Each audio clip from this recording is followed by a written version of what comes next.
स्वागत है इस नए ऑटोमोटिव एक्सप्लेनर में। आज हम टॉप एक्सपर्ट्स और डेटा के आधार पर मारुति सुजुकी ब्रेजा का एक 360 डिग्री विश्लेषण करने वाले हैं। एक नई और भरोसेमंद गाड़ी की तलाश करने वालों के लिए ये जानकारी बहुत ही काम की साबित होने वाली है। चलिए सीधे मुद्दे पर आते हैं। आखिर ये कॉम्पैक्ट एसयूवी इतनी पॉपुलर क्यों है? इसके 3 सबसे बड़े कारण हैं। पहला है इसका सिटी फ्रेंडली स्वभाव, यानी शहर में इसे चलाना बहुत आसान है। दूसरा है इसका बड़ा और परिवार के लिए एकदम सही केबिन। और तीसरा है इसकी शानदार इक्विपमेंट लिस्ट, जो इसे सेगमेंट में एक बहुत मजबूत विकल्प बनाती है। आज के हमारे इस डिस्कशन में हम 6 अलग-अलग पहलुओं को कवर करेंगे। हम design, engine, cabin comfort, safety, ownership cost और आखिर में इसके फायदे और नुकसान पर नजर डालेंगे। तो शुरुआत करते हैं इसके डिज़ाइन और पहली झलक से। बाहर से देखने पर यह एक प्रॉपर पारंपरिक एसयूवी जैसी लगती है, जिसमें काफी मोटी क्लैडिंग दी गई है। 3995 मिलीमीटर की लंबाई की वजह से इसे शहर की भीड़-भाड़ में पार्क करना काफी आसान हो जाता है, लेकिन इसकी चौड़ाई और ऊंचाई इसे सड़क पर एक बहुत ही दमदार लुक देती है। अब जरा इसके ग्राउंड क्लियरेंस पे ध्यान दीजिए। 198 मिलीमीटर, ये सच में बहुत इंप्रेसिव है। इसका मतलब है कि अचानक से आने वाले ऊंचे स्पीड ब्रेकर्स हों या फिर मॉनसून के खराब गड्ढे, गाड़ी का निचला हिस्सा बिल्कुल सुरक्षित रहता है। डिज़ाइन के बाद अब बात करते हैं इसके इंजन और ड्राइविंग डायनामिक्स की। आजकल मार्केट में हर कोई आक्रामक टर्बो इंजन दे रहा है, जो कभी-कभी धीमी स्पीड पर झटके दे सकते हैं, पर यहाँ अप्रोच बिल्कुल अलग है।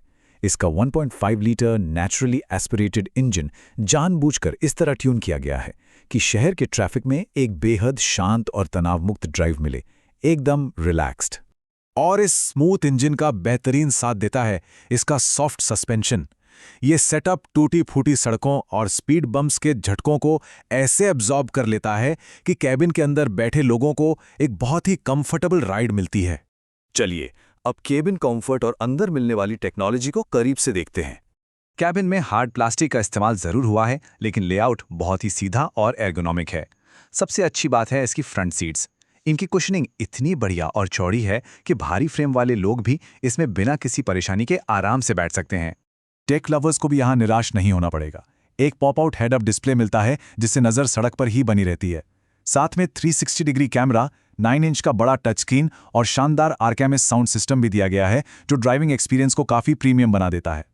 लेकिन अगर निष्पक्ष होकर देखें तो कुछ चीज़ें मिसिंग भी हैं, जो फीचर्स प्रतिद्वंद्वी आजकल दे रहे हैं, जैसे front ventilated seats, tyre pressure monitoring system, automatic wipers और ZXi ट्रिम में फ्रंट आर्मरेस्ट वो यहाँ देखने को नहीं मिलते। अब चलते हैं एक बेहद जरूरी पहलू पर, जो किसी भी परिवार के लिए सबसे ऊपर होता है, सेफ्टी। ग्लोबल NCAP से मिला ये 4 स्टार रेटिंग का स्कोर अपने आप में ये साबित कर देता है कि इस गाड़ी में सेफ्टी को कितनी गंभीरता से लिया गया है। मजबूत स्ट्रक्चर के अलावा इसके ऊंचे वेरिएंट्स में 6 एयरबैग्स, सुरक्षित कॉर्नरिंग के लिए इलेक्ट्रॉनिक स्टेबिलिटी प्रोग्राम, ढलान पर गाड़ी को पीछे फिसलने से रोकने के लिए हिल होल्ड असिस्ट और बच्चों के लिए आइसोफिक्स माउंट्स मिलते हैं। ये सभी फीचर्स सड़क पर कमाल की मानसिक शांति देते हैं। गाड़ी खरीद तो ली, लेकिन इसे चलाने का रोज का खर्च क्या होगा? चलिए ओनरशिप की इकोनॉमी समझते हैं। डेटा के मुताबिक रियल वर्ल्ड माइलेज के आंकड़े बहुत ही शानदार हैं।